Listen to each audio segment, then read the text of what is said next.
Miami Cubans are the most privileged group of immigrants this country has ever seen. John F. Kennedy created the Cuban Refugee Assistance Program, and between 1962 and 1974, between 400,000 and 500,000 Cubans depended on it.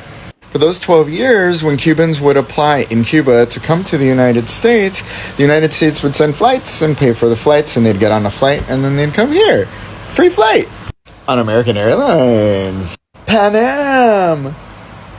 So Cubans would land, and then they would be taken over to the Freedom Tower. This is the Freedom Tower. Hey, Tower, you smell like freedom. So in the tower, there were different offices and clerks and desks where Cubans could access all kinds of services, including job placement services. There was a bulletin board with like all of these different jobs on it, but you can also like have someone help you. And sometimes they would help you find a job in another state if there weren't enough jobs in Miami. So some Cubans like ended up moving to like Chicago and like other places. The United States would help you find a job and then get you there. That's pretty special. Look at that. They even had like a sign in Spanish. Bienvenidos a los Estados Unidos. Welcome, babies. I mean, no other immigrant group has ever even received like a fraction of this. They had access to business loans they could apply for that were like extremely low interest rates, just special for them. Access to free English classes, access to other continuing education classes. If they were a doctor in Cuba, there were special programs set up so that they could transfer their degree and be doctors here. Hello, privilege. Oh, and one of my favorite programs that they could apply to would allow them to receive $120 stipend a month. In today's dollars, that would be $1,200 a month in your bank account. Just welcome to the United States. Within a year, they were automatic permanent residents within a year. Wasn't this all very expensive? Yes. Between 1962 and 1974, the United States government invested $730 million. Do you know how much that is in today's dollars? Do you? Take a guess. It's more than $1 billion. $6 billion! That's the equivalent in today's money. $6 billion in a period of 12 years. And that amount of that investment continued. There were more investments made throughout the years and throughout the decades.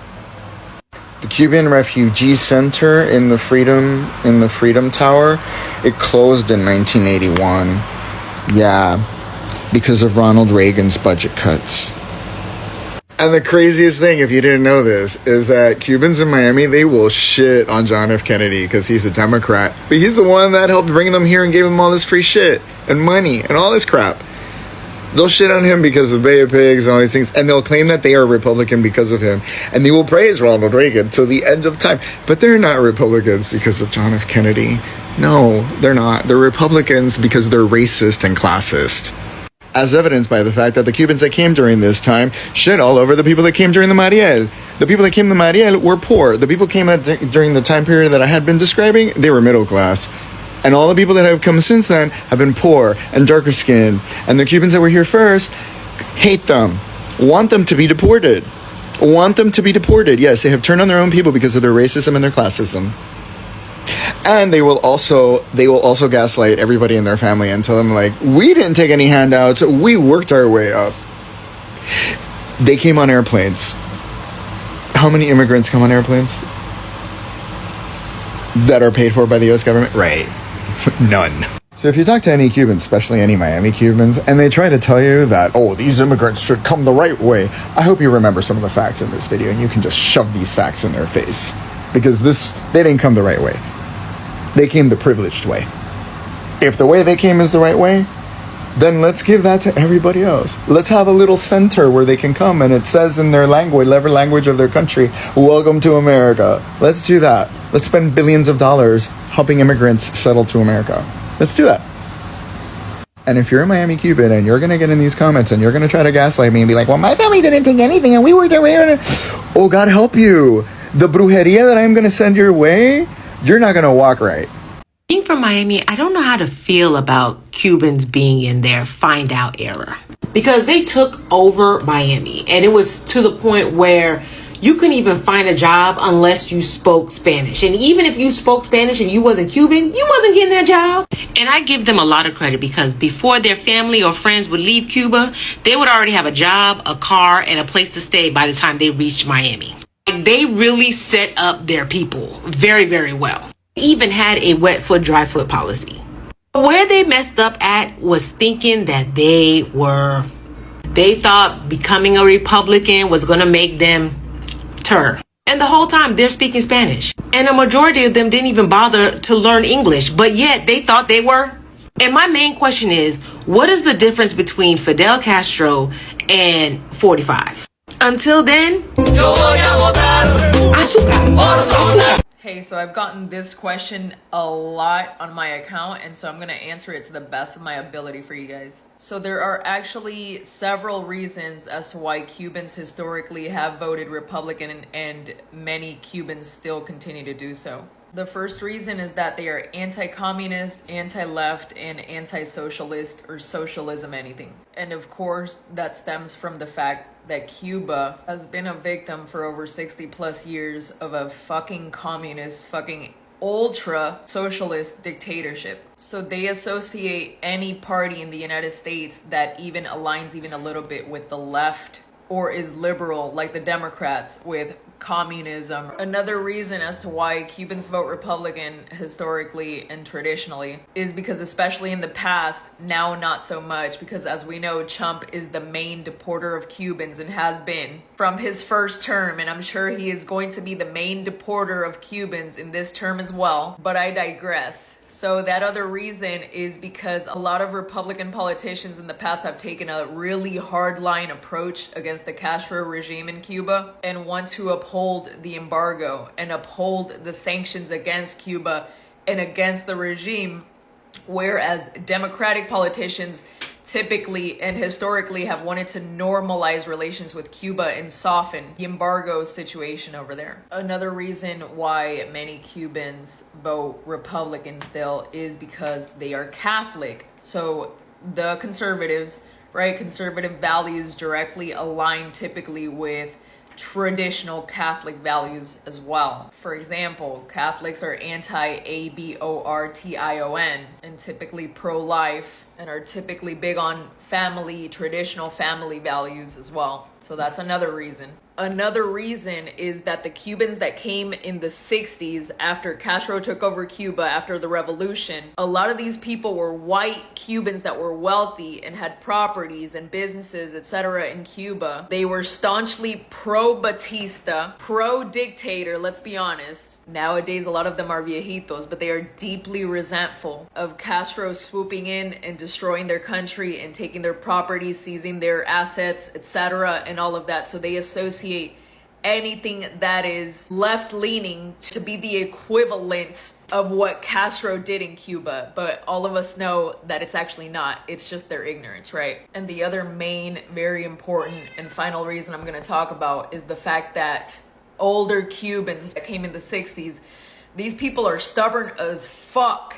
Not only are they stubborn, but they never got a proper fucking education here in the United States, enough to know how politics and how everything works here in this country. Additionally, they are extremely ignorant about the pillars of racism that have always existed here in the United States. The fact is that many of these people came in their 30s, 40s, 50s, not knowing any English, not knowing anything about the United States. They came here to this country, never properly learned anything about this country's history of racism and prejudice and injustice towards minorities. And so a lot of their mentality is still back in Cuba. They are all still living in Cuba in their heads. So a lot of them are paranoid about communism and Marxism and all of that happening here in this country. And like I said, they're hard-headed as fuck. They lack a lot of them lack education. I'm not saying all of them. A lot of them do, especially education in terms of them not knowing ni pinga about how this country operates, how it works, how it has worked and operated politically, historically, economically, etc. They never put in the work to learn what a lot of us Cuban Americans that are either liberal or moderate, like myself, put in the work to educate ourselves about how this country operates. And so that's unfortunately one of the main and most fucked up reasons why they continue to vote Republican, unfortunately. But there's fucking nothing we can do, dude. Until they educate themselves, no hay ni pinga that we can do, dude. I hope this answered some of your questions, or this question. I'm a Latina for Trump, and I support mass deportations. It's not that hard to go through the legal process. My grandma came here illegally, but she married my grandpa, and they did the whole process. You know, so at the end of the day, we legal. I'm a Latina for Trump, and I'm a no sabo, because we're in America, and we speak English here. I mean, I can't really communicate with my grandma, but that's on her. That's on her. That bitch has been here for 30 plus years, and she still doesn't know English. I'm a Latina for Trump, and I support the ICE raids. At schools, at graduations, I don't give a fuck. Those kids are criminals. And I'm happy that we're no longer using our tax money on giving them free lunch, because fuck them kids. Unless they're a fetus, because I'm a good Christian and pro-life. Pro vida. I'm a Latina for Trump because I'm broke. And he promised cheaper gas and groceries. And don't come saying, oh, everything is more expensive now. No, bitch. Tell me why the gas in my city is 5 cents less than it was last week. Then I went to 7-Eleven and picked up my daily Coke and hot Cheetos, and it was 20 cents less. So bitch, if you want to be blind and ignorant, be blind and ignorant. Because Trump is over here working hard, and he's already made a lot of great decisions for our country. And if you don't want to see that, that's on you, boo. So God bless America. I just heard the news about the humanitarian protection being canceled. I hate that for the Nicaraguans, Venezuelans, and the Haitians. I love y'all. I'm from Fort Pierce. I love y'all to pieces, and I rock with y'all. Baby, whatever you need me to do, you let me know what I can do to help. But them Cubans from Miami, y'all can get the fuck out of here. You ain't never heard me talk about going to Miami to visit. All my family from that area is gone from Miami. The only time I go down there is to shop and to eat. I don't fuck around with South Beach. I don't fuck around with Miami Cubans. They turn Florida red. They racist. And I tell every group of young kids, do not go down there supporting their business, because they don't fuck around with y'all. They don't like us. To my Latins for Trump. Look what it couldn't have happened to a better group of people. Fuck y'all, get the fuck on. I'm sorry, not sorry. So Cuban Americans supporting Donald Trump isn't surprising. In fact, it's part of political trend that goes back decades. But here in 2025, we are also seeing something new, from growing complaints from the same community about Trump immigration policy. So why is the loyalty on one hand and frustration on the other hand? Let's break down. So why their support isn't shocking? So for Cuban American, especially in South Florida, voting Republican has a deep historical roots. So this started in 1980s when many fled Fidel Castro communist regime. Republican especially leaders like Ronald Reagan in 1980s were seen as the toughest against communism. This loyalty stuck, even as other Latinos group leaned more Democratic under Obama. Cuban Americans swung back to the GOP in the latest 2010s. Trump built on that. He reversed Obama-Cuban policies, reinstated travel restriction, and labeled Cuba a state sponsor of terrorism. For many exiles, that was exactly what they wanted to hear. So, by 2024, polls show nearly 70% of Cuban Americans in Miami-Dade County voting for Trump. That's almost double his support from 2016. So when you look at these numbers, their support isn't shocking. It's part of a long, consistent pattern. Then you may ask yourself, why is Trump deporting them to third-party countries? But let's go. Why some are still complaining right now? Or what's the reason that many Cubans for Trump, or the Cubans, are still not comfortable with the Republicans? So in 2025, Trump ended protection for around 300,000 Cubans who arrived recently. Many are now facing deportation, detention, or losing legal status. So this move shook the community. Families say it's the end of the American dream. Even Cuban American Republicans lawmakers had to criticize this. I will vote for Donald Trump. So why is the backlash? Because for decades, Cuba has had a kind of special status in US immigration policies. That caution is suddenly goes. Now Cubans are being deported to Mexico, to other countries other than what? Venezuela. There's a speaker who has actually explained the same. So if you return to see why Donald Trump can't deport them back to Cuba. Now here's the debates. Critics says Cuban Americans shouldn't be shocked. Trump campaigned on strict immigration enforcement. Many voters supported that tough stance, assuming it will only apply to others, not Cubans.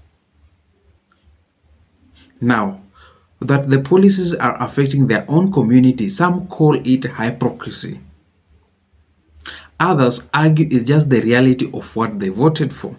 And Americans or other races aren't actually feeling sympathy for them, but they didn't stand for those Latinos that were actually deported.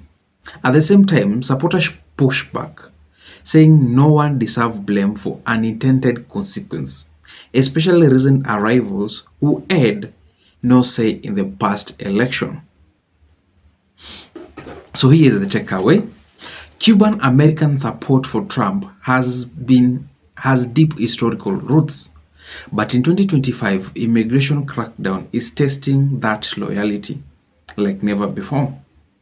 So what do you think? Is this simply the cost of consistency in politics or a wake-up call for community and expected special treatment? Those are Cubans that were actually voted for Trump and they were deported. Or those communities or those fathers or those children that voted for Donald Trump and your parents had no legal status in America. So who are you gonna complain for? Who are you gonna blame for your action?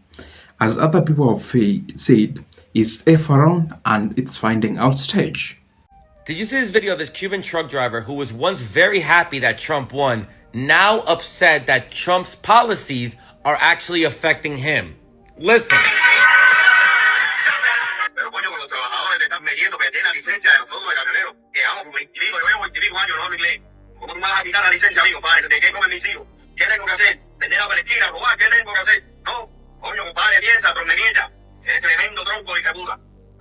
Si se llama esto, hay que trancar el país completo, así como está ahora, mira, así.